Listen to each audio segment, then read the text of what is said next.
What if the courtroom you walked into already decided who you were before you ever spoke a word? What if a powerful judge laughed at an old man for simply sitting on a porch, but had no idea who was about to walk in and turn everything upside down? This is the moment everything changes. You don't want to miss it. But before we dive in, let us know, what country are you watching from, and what time is it where you are right now? Drop it in the comments, and if powerful stories like this matter to you, hit that like button, subscribe, and don't forget to turn on notifications so you never miss a moment like this again. It was a Tuesday morning in Merrill County Courthouse, the kind of morning where the sunlight hit just right through the stained glass windows, slicing beams of light across rows of wooden benches filled with murmuring voices and shifting bodies. For most, it was just another day in court, another file, another defendant, another judgment waiting to happen. But not for Leonard Brown. For him, it was a reckoning. He stepped into the courtroom with the quiet dignity of someone who had carried far more than his years suggested. 79, thin but firm, his spine slightly curved not from weakness, but from a life that had demanded too much and given too little. He wore a faded brown flannel, fully buttoned, with dark slacks and old leather boots that looked worn but not broken. In his hands, nothing but a weathered cap he removed upon entering, a small gesture of respect in a room where he knew he wasn't likely to receive much in return. From the gallery, whispers began the moment he entered. "Another squatter," someone muttered. "Probably just another homeless case," another voice added, louder than necessary. Leonard heard them. He'd heard those words before, outside convenience stores, in hospital waiting rooms, even from neighbors who didn't remember his name but remembered the color of his skin. He didn't flinch. He never did. He simply walked to the defense table, his hands calm, his face composed, like a man who'd come not to plead, but to be heard, if anyone chose to listen. Behind the bench sat Judge Ronald Mace, 62, towering and broad, with a neatly trimmed beard and a stare sharp enough to silence a room. He wasn't known for empathy, but for efficiency. Over 2 decades on the bench had turned him from a man of the law into a symbol of unbending authority. He wore his black robe like armor and wielded his gavel like a sword. And when Leonard entered, Judge Mace didn't see a man with a past. He saw a case file, a statistic, a repeat offender, another burden on the system. He didn't even look up when the bailiff called the case. Case number 948A, the state of Georgia versus Leonard Brown. Charge: unlawful occupancy of condemned property. There was no lawyer standing beside Leonard, no family seated behind him, just an old man, alone, facing a system that had long since stopped trying to understand men like him. Judge Mace finally glanced up from the file and raised an eyebrow. "Mr. Brown," he said, voice flat, "we've seen you before, haven't we?" He didn't wait for an answer. He didn't need one. "Let me guess, the house on Meadow Lane, sitting on the porch again? You do realize that property is off limits. It's city-owned, scheduled for demolition. Nostalgia doesn't make it yours." Leonard stood still. He didn't argue. He didn't plead. He looked straight ahead, his expression unchanged, his voice calm. "Yes, Your Honor," he said. "I was sitting on the porch." A few quiet chuckles echoed from the back rows of the courtroom. Judge Mace leaned back in his chair, unimpressed. "You people always have a story," he muttered, flipping through the paperwork. "A porch, a memory, some sentimental nonsense, but the law doesn't run on memories." Still, Leonard didn't speak again. He let the silence do the work. The judge leaned forward. "So tell me," he said, sarcasm thick in his tone, "what makes you think you can ignore a court order and trespass on city land?" Leonard's eyes didn't shift. "Because when I sit there," he said softly, "it's the only place the world feels right." That sentence hung in the air, heavier than any accusation. It wasn't said with defiance. It wasn't dramatic. It was a truth shaped by a lifetime of endurance. But Judge Mace didn't blink. "Well, feelings don't make the law," he snapped, "and the world doesn't bend because someone feels nostalgic. If you break the law, there are consequences." Leonard's hands remained folded in front of him, His boots stood planted on the same ground where so many others had cracked or begged. He did neither, because Leonard Brown knew what came next. This wasn't his first time in a courtroom, and it wouldn't be the last time a man in a robe assumed he knew Leonard's worth without asking a single question. The prosecutor, a young, polished woman in a navy suit, stood and presented the state's case.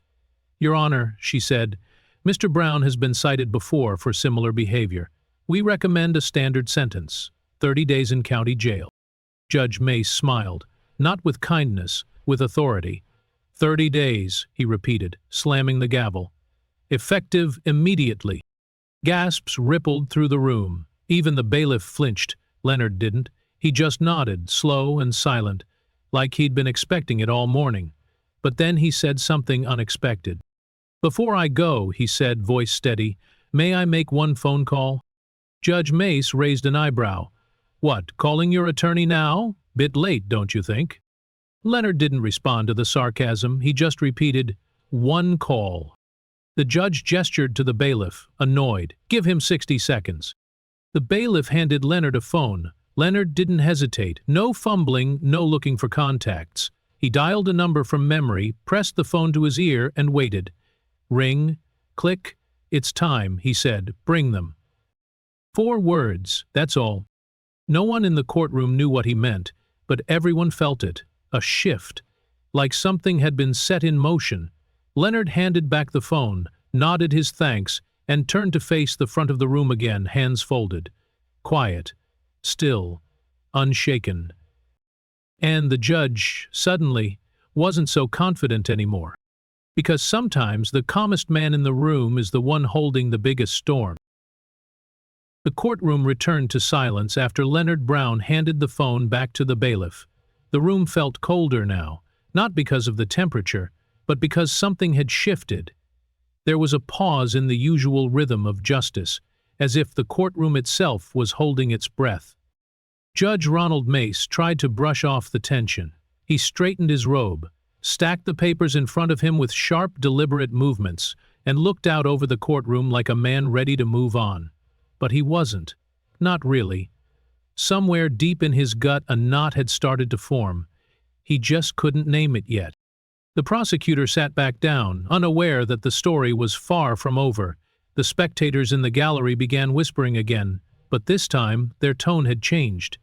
They weren't smirking, they weren't mocking, they were curious. Something about Leonard's calm, those 4 words, "It's time, bring them," had landed heavier than anyone expected. It wasn't desperation, it wasn't theatrics, it was certainty. That's what unsettled them. Then, it happened. The sound came first, sharp, confident, heels striking marble in a slow, purposeful rhythm. Click, click, click. It echoed from the hallway beyond the double courtroom doors. The gallery turned their heads. The bailiff's hand instinctively rested on his holster, not out of threat, but because he knew whatever was coming wasn't ordinary. And then, with a gust of air and authority, the doors burst open. Every head turned, the murmur stopped. Even Judge Mace, who was mid-sentence scolding another case file, paused and looked up. She walked in like she owned the floor. Tall, poised, eyes forward, dressed in a tailored black suit that spoke of influence, status, and unshakable confidence. Her heels clicked like punctuation marks on marble. Her stride didn't hesitate for a second. Behind her were 3 men in dark suits, each holding a leather-bound briefcase embossed with gold lettering. KWSY, LLP, one of the most feared law firms in the Southeast. And in front of them, leading the way, was Natalie Brown, daughter of Leonard Brown. But in this courtroom, she wasn't just a daughter. She was a U.S. Congresswoman, a Harvard-educated attorney, and one of the youngest political figures to ever sit on the Judiciary Committee. Her name had weight, her presence carried storms, and right now the eye of that storm was walking straight toward the judge's bench. She didn't acknowledge the gallery. She didn't nod to the attorneys watching her every move. She didn't glance at the judge, not yet. She walked straight to the defense table where Leonard Brown still stood, calm, still, unmoved. She reached out and placed her hand gently on his shoulder. No words, no dramatics, just a silent, powerful gesture. support, respect, solidarity. Then she turned. Only now did she face Judge Mace directly. Her eyes didn't flinch, her chin lifted slightly, not in arrogance but in clarity. "Your Honor," she said, voice clear and unwavering, "before my father is taken into custody, there are some documents I believe you need to review." Judge Mace blinked, his posture stiffened. "This case has already been ruled upon," he said quickly, perhaps too quickly. "If you wish to file an appeal, I suggest you take it up with—" Natalie didn't argue. She didn't debate. She simply reached into her briefcase, pulled out a thick, bound folder and walked directly to the bench. She placed it in front of the judge with a calm finality, not aggressive, not deferential, just certain. "Open it," she said. It wasn't a request. The judge hesitated. He glanced at the folder like it might explode. His pride warred with his curiosity. He could feel every pair of eyes in the room on him, including Leonard's, including Natalie's, and now the gallery's. Slowly, with visible resistance, he opened the folder. The silence that followed was suffocating. First his eyebrows furrowed, then his jaw tensed. His eyes scanned the top page, then the next, then the next. The deeper he read, the more color drained from his face. Because what lay in front of him wasn't just evidence, it was truth, certified, notarized, and bulletproof. Leonard Brown wasn't some vagrant. He wasn't trespassing. The property at 122 Meadow Lane, the one the city had marked condemned, had never officially transferred ownership. Due to a clerical delay between city redevelopment plans and zoning approval, the title still legally belonged to Leonard Brown through a trust created by his late wife. And more than that, the file held documentation that Leonard was a former military architect, a veteran, a public service contributor, and a recipient of federal commendations for infrastructure design post-disaster. He wasn't a burden, he was a builder. The very man this courtroom had judged was, in truth, someone who had helped build the systems that now attempted to discard him. Judge Mace looked up. His lips parted slightly, but no sound came out. His pride screamed for a response, but his authority was crumbling beneath the weight of the facts. Natalie didn't move. She didn't speak again. She just stood next to her father, tall and composed, letting the paperwork speak louder than she ever needed to. The judge cleared his throat. "Are these documents authenticated?" he asked, voice tight.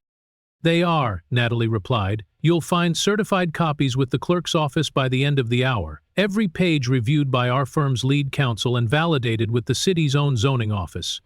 You sentenced a man, Your Honor, who never broke the law to begin with." The words cut through the courtroom like steel. Gasps, murmurs, a flurry of movement among the gallery and attorneys as everyone processed what had just been dropped in front of them. Leonard still hadn't moved. Judge Mace looked back at him, this time not as a case number, not as an inconvenience, but as a man he had wronged, publicly, unjustly. Natalie stepped forward one more time. "My father never needed a favor," she said, her voice soft but sharp. "He just needed someone to listen." And now, finally, they were. Judge Ronald Mace sat in silence. His fingers twitched slightly at the edge of the folder in front of him, as if part of him wanted to close it, shut the truth back inside and pretend he hadn't just read what he read. But it was too late for that. The courtroom, once under his control, now felt like it belonged to someone else. He adjusted his glasses, perhaps hoping the words on the page would change when seen more clearly. They didn't. Every paragraph, every line, every notarized signature confirmed what he had refused to see. Leonard Brown wasn't trespassing. He was the legal owner of the home. The city's paperwork was flawed. The condemnation order was invalid. And everything that had happened since, including the 30-day jail sentence, wasn't just unfair. It was illegal. The gallery was dead silent. No one dared to cough, shift, or even breathe too loudly. The reporters in the back row had their pens frozen mid-air. Even the bailiff standing by Leonard looked visibly uncomfortable now, as if unsure if he should still be holding authority over the man beside him. And Leonard? Still unmoved. Still standing with his hands folded in front of him. Still the quietest man in the room, and yet, somehow, the most powerful. Judge Mace finally spoke. "Mr. Brown," he began, but the words failed to hold.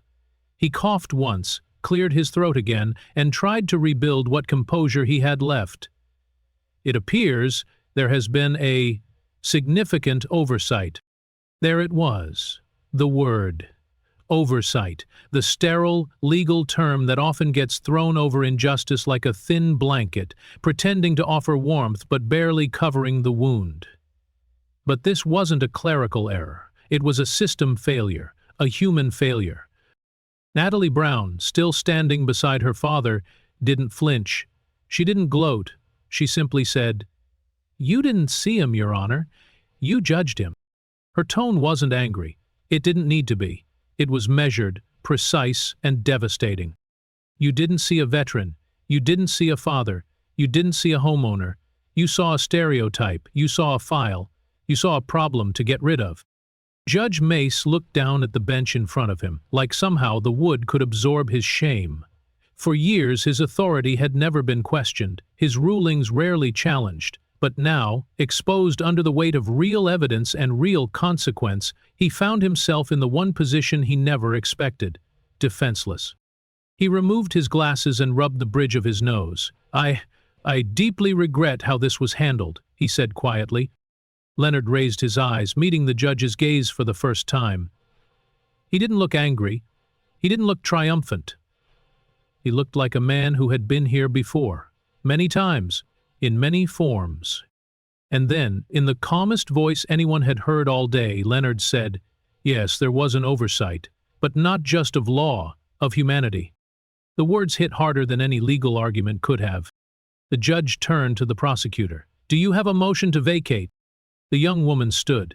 She had remained silent for most of this revelation, but now she straightened her posture and spoke firmly. "Yes, Your Honor. The state moves to vacate the sentence and clear Mr. Brown's record." "Motion granted," Mace said, almost too quickly. "Mr. Brown is to be released immediately with full expungement of all charges, and—" he hesitated. "An apology. From this court." A low ripple moved through the courtroom. Some people blinked in disbelief, others just watched Leonard, who simply nodded, slow and steady. But it wasn't over. Leonard took a step forward, just one. It was enough. His voice didn't rise. It didn't need to. It cut through the air like still water. "You didn't just doubt me, Your Honor," he said. "You erased me. You looked at me and decided who I was before I ever spoke." Judge Mace closed his eyes for a moment, not in defiance, but in recognition.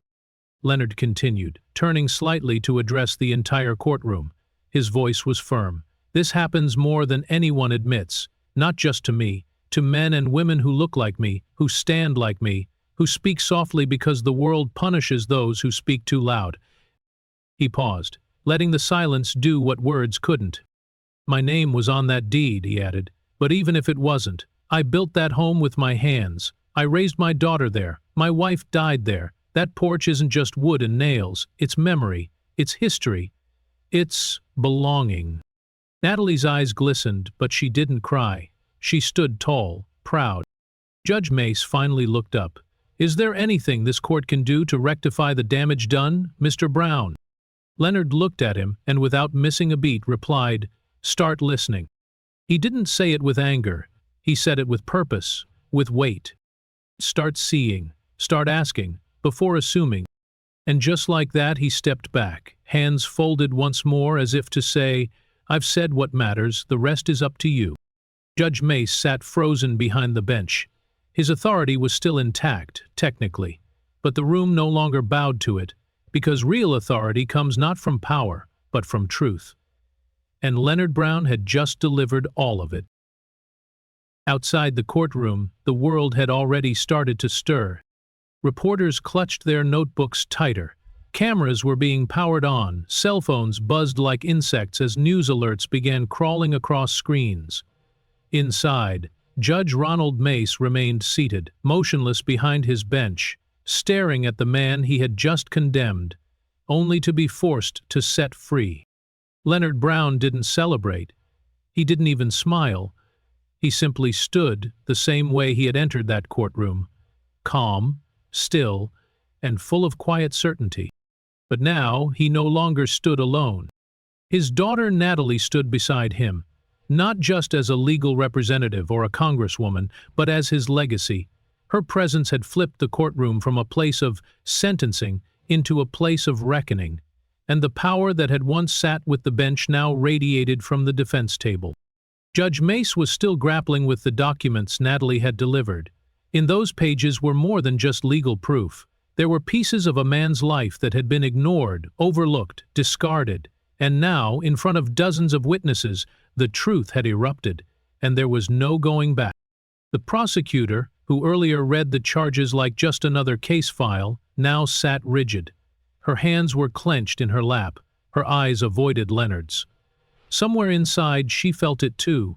They had been part of something wrong, even if unintentional. Procedure had replaced perspective. The system hadn't protected the innocent. It had nearly buried him. And the people in the gallery, those who had snickered when Leonard first walked in, had gone completely quiet. Some leaned forward, almost reverently. Others shifted uncomfortably in their seats, unsure of how to react now that the old man they had judged had turned out to be a hero. The bailiff, who had earlier stood as a symbol of enforcement, now hesitated. He glanced at Judge Mace, who gave a nod of reluctant approval. Slowly the bailiff stepped back, no longer a figure of restraint, but simply a witness. Natalie leaned toward her father. "Are you ready to go?" she asked gently. Leonard nodded once. "Yes," he said, his voice still low, still calm, but not through the back. He wasn't going to exit like a prisoner. And he didn't. As Leonard and Natalie turned toward the main doors of the courtroom, the room parted. People instinctively moved aside, not because they were told to, but because something about the moment demanded it. At the back of the room, a reporter whispered, "That's the story," to her cameraman. "That's the headline." Another muttered, "This isn't just about one man, this is about all of us." As Leonard reached the doors, they opened before him, not by the bailiff, not by a clerk, but by a young intern sitting closest to the exit, who stood, stepped forward, and held the doors open with both hands. Not as protocol, but out of respect.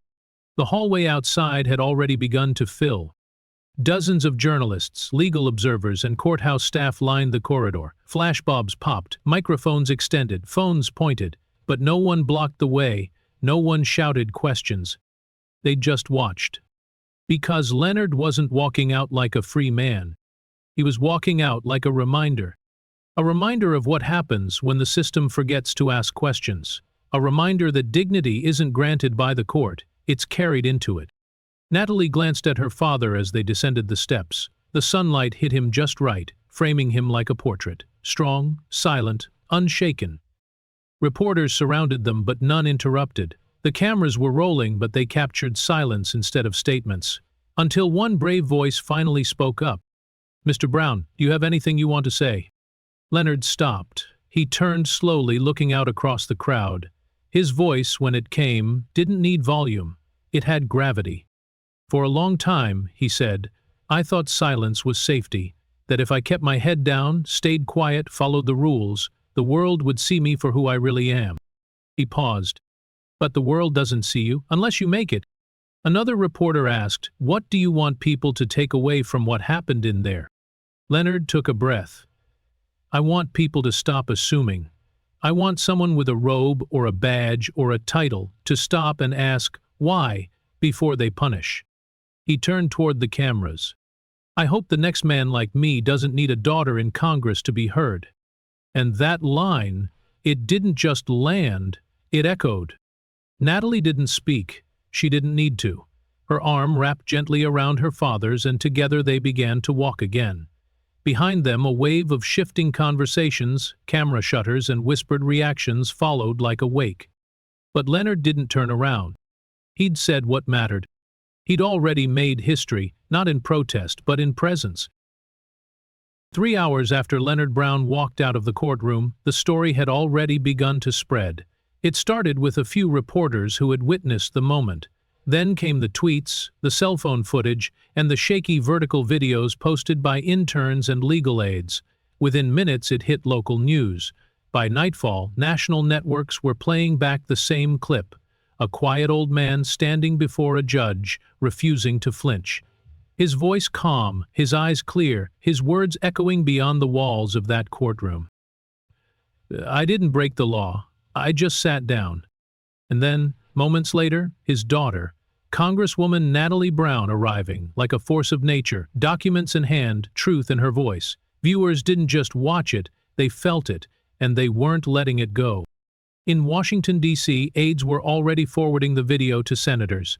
University professors in law schools began circulating it as a modern case study. Legal forums erupted in heated discussions. Civil rights activists praised Leonard's composure. Journalists praised Natalie's precision. And across social media, it wasn't just a trending moment. It was a mirror held up to a system that had looked away for far too long.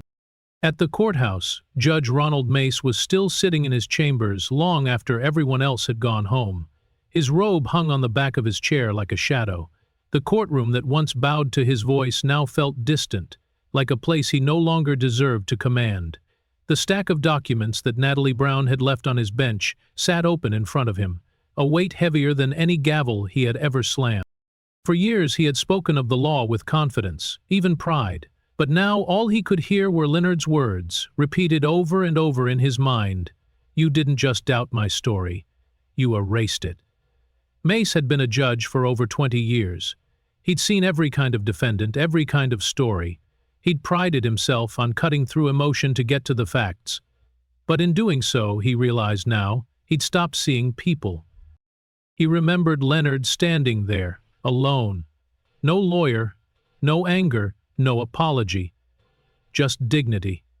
And now that dignity had become national news. Outside, the steps of the courthouse had turned into a gathering ground, not for protests, but for presence. People stood with candles. Some brought signs with Leonard's name in bold letters. Others simply showed up to witness something rare, accountability, not from outrage, but from quiet power. A local news anchor stood just outside the courthouse gates, reporting live. Earlier today, Leonard Brown, a 78-year-old veteran and architect, was wrongly sentenced to jail for allegedly trespassing on what the court believed to be city property. But that ruling has since been overturned after documents revealed Mr. Brown still held legal ownership through a trust. What followed has stunned the nation. Behind the anchor, people were beginning to lay flowers near the steps, not because Leonard had died, but because something about the moment felt sacred, like something old had been buried and something honest had taken its place. At a nearby coffee shop, a group of high school students watched the footage on a tablet.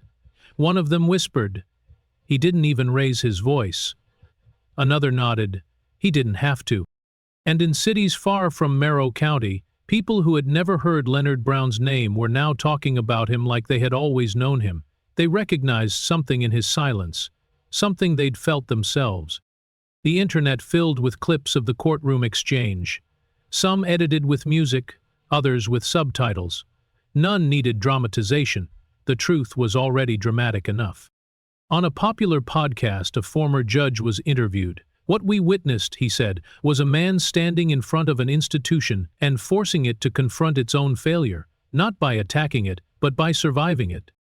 Meanwhile, back in Judge Mace's chambers, he sat alone with his thoughts. The noise outside was growing.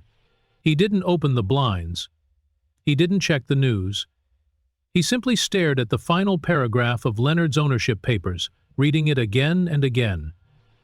Every time he blinked, he saw Natalie's eyes staring back at him, steady, unforgiving. He saw Leonard's hands, calmly folded, and he heard those last words. "Start listening. Start seeing." He finally stood up. Not quickly, slowly, as if the weight of what had happened had finally settled on his shoulders. He walked to the mirror above the sink, looked at himself, not as a judge, just as a man. He looked older than he had that morning. Later that evening, Judge Mace drafted a letter. It was not a statement for the press. It was a personal account, handwritten. He titled it simply, "I Failed." In it, he didn't make excuses. He didn't shift blame. He wrote about the danger of assuming, of rushing, of leading without curiosity. He didn't ask to be forgiven. He only asked that others not repeat the mistake. That letter, meant to be private, eventually found its way to the public. It was posted anonymously online. Some said it was performative, others said it was too late, but many saw something else, not redemption, but recognition. Across town, Natalie Brown stood at a community gathering, no cameras, just folding chairs and families. She was asked what her father was doing now. "He's sitting on his porch," she said, smiling gently. "The same one they tried to take from him. And he's not watching the news, he's watching the street. He says it's enough just to be seen." The crowd nodded, because they understood.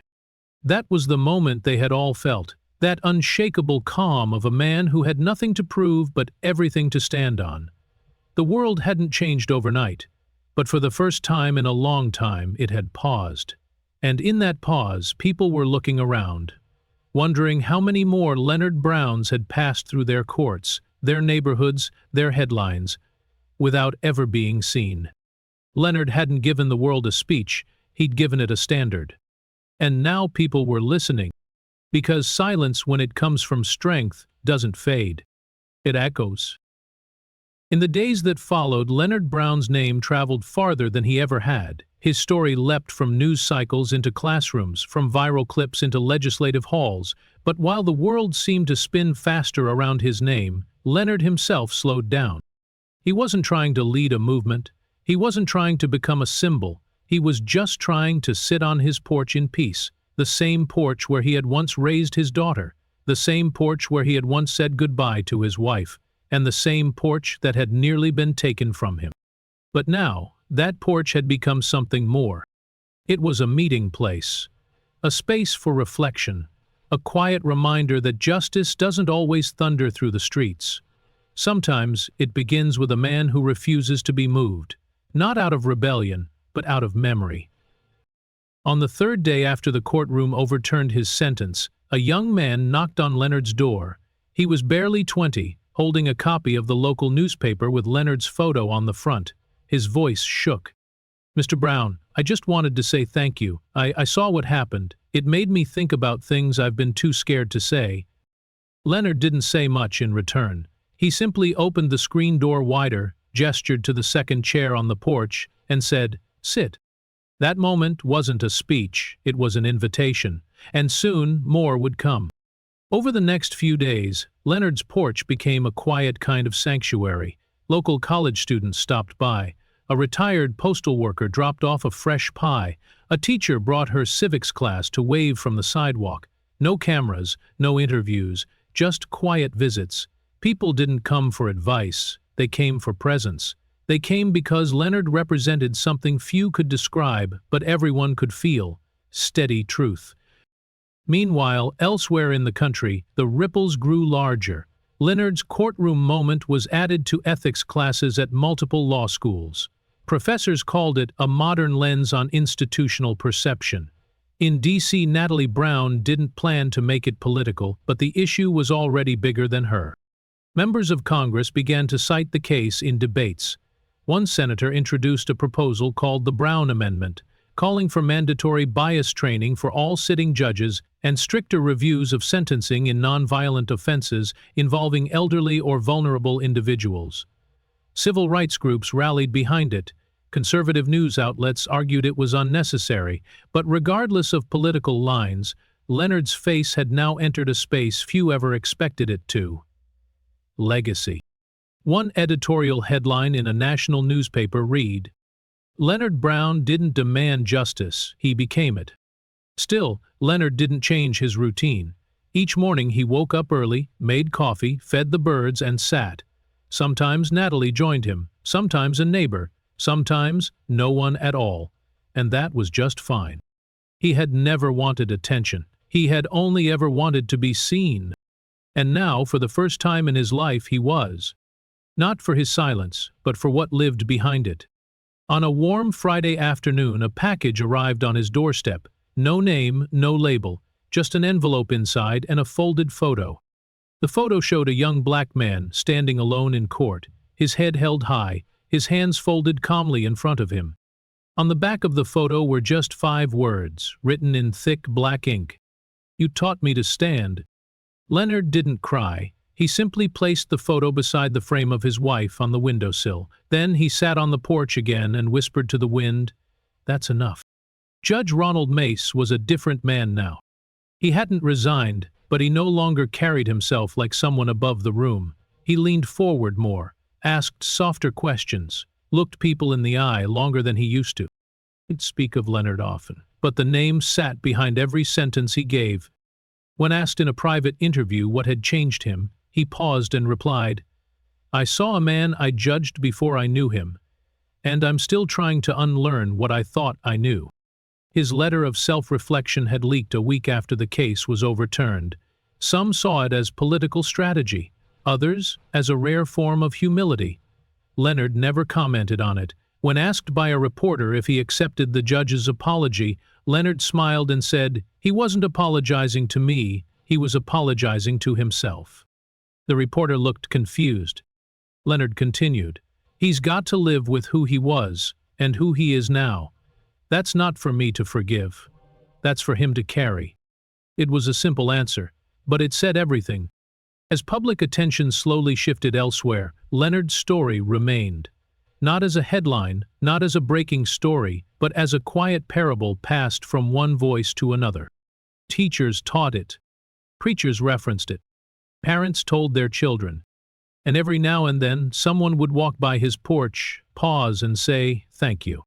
He didn't always reply. Sometimes a nod was enough. Because Leonard didn't need the world to keep watching. He just needed it to remember. The letter arrived on a Tuesday morning, tucked among bills and local flyers.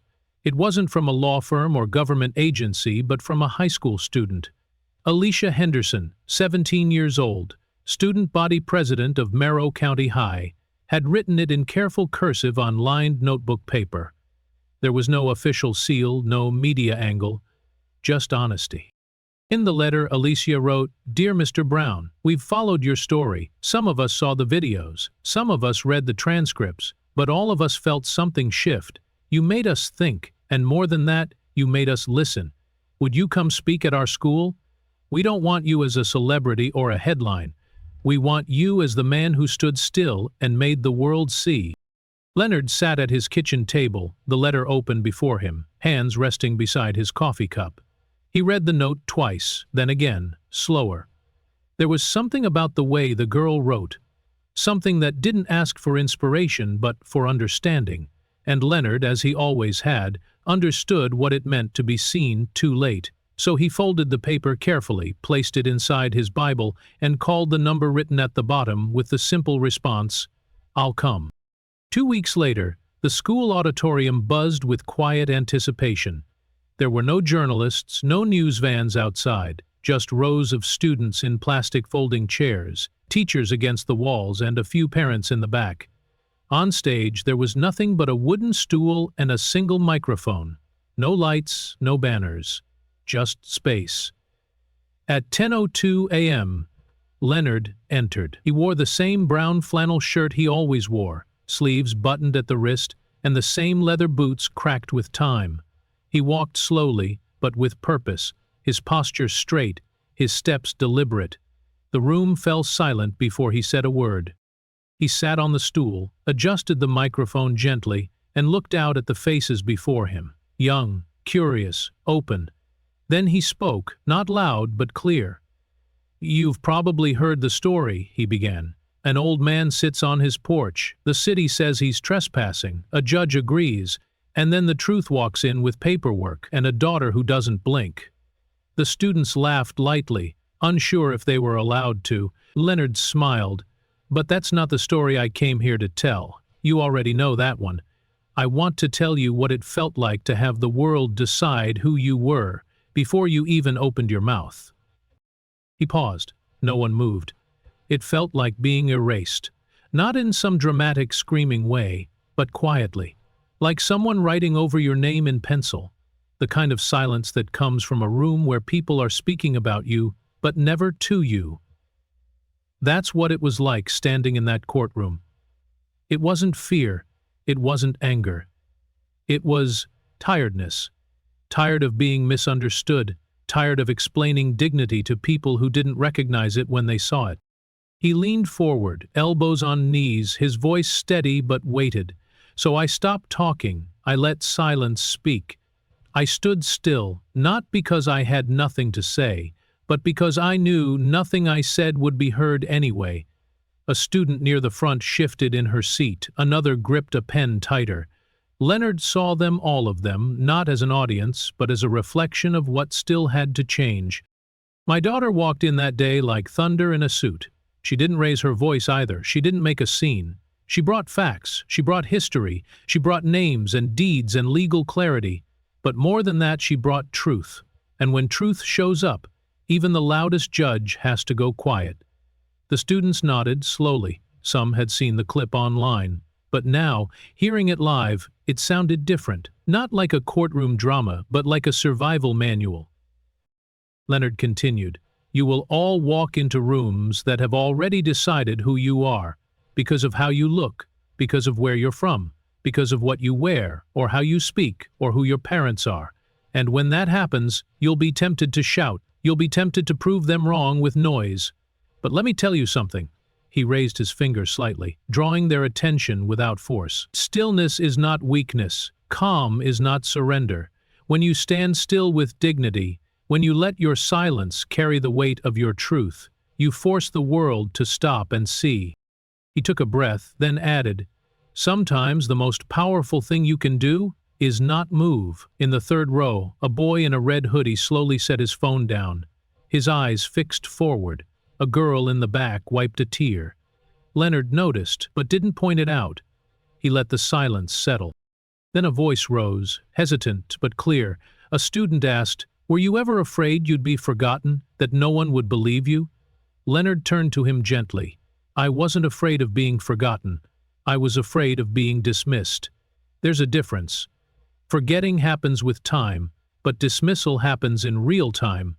It's when someone decides, you're not worth knowing. That's what I was fighting." Another student, younger, raised her hand. "And now? Do you think it's changed?" Leonard smiled, not out of joy but understanding. "For some, yes. For others, no. But change doesn't happen because the world flips a switch. It happens because someone like you chooses to carry what they've learned. That's how change moves, quietly, like wind shaping stone." He stood slowly. His knees creaked softly, but his back remained straight. "I didn't come here today to be celebrated.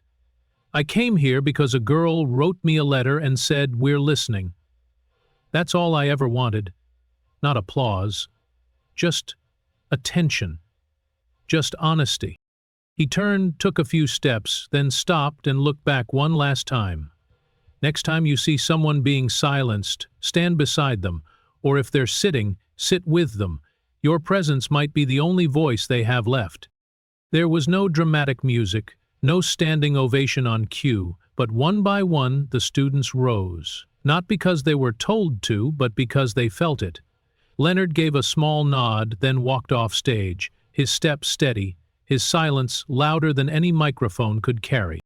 He didn't return to a podium that day. He returned home, back to his porch, back to his chair, back to the same view. But something had changed, not around him, but inside the people who had heard him. And that was enough.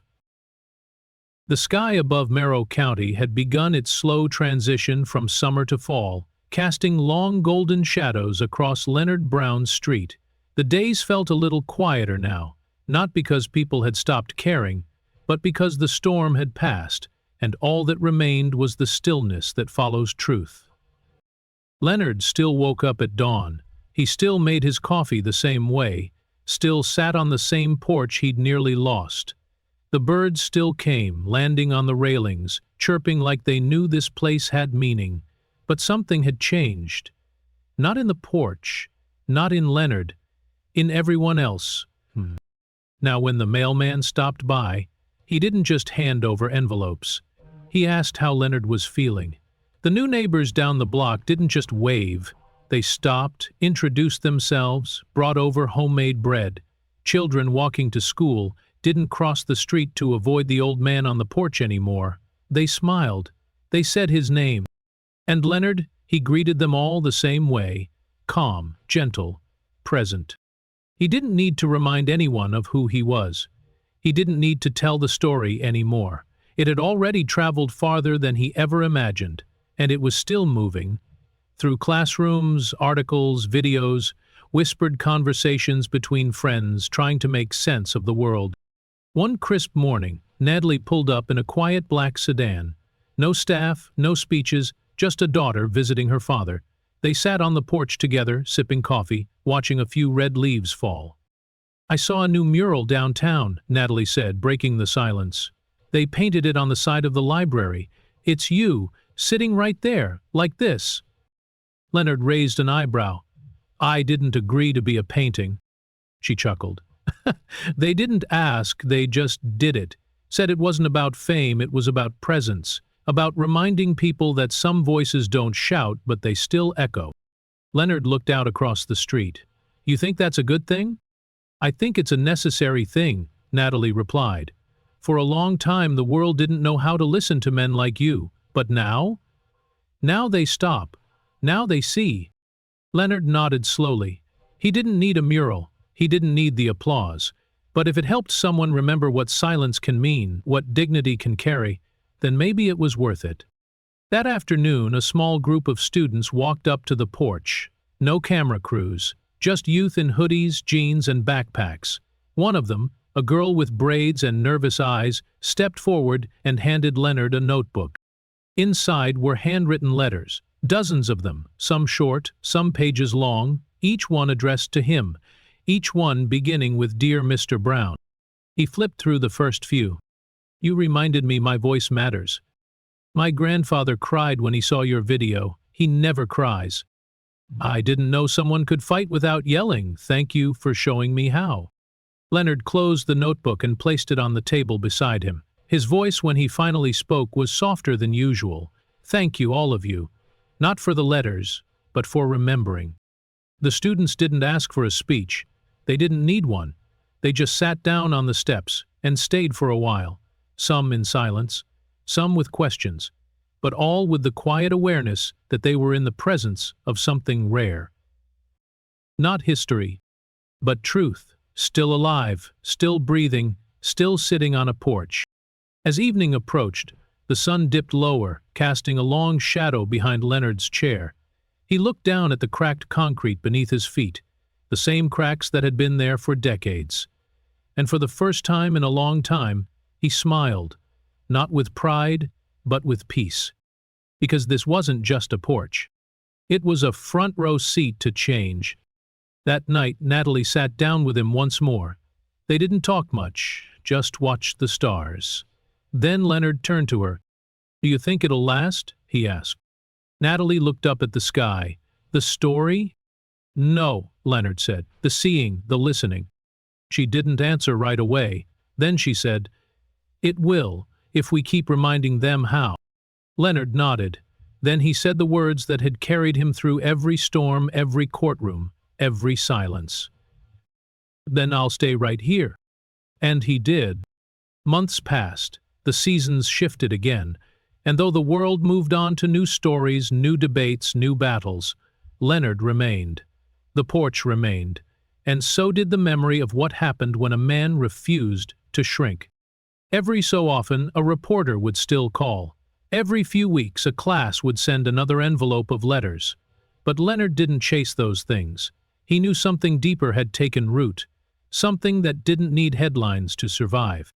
Because truth, once seen, cannot be unseen. And the image of Leonard Brown, seated, calm, immovable, would stay with people longer than any speech, longer than any verdict. He didn't win the battle with fire. He won it with stillness. And that made all the difference. In the end, justice didn't come from noise. It came from patience, from presence, from a man who knew that sometimes the strongest voice doesn't speak. It just refuses to be erased.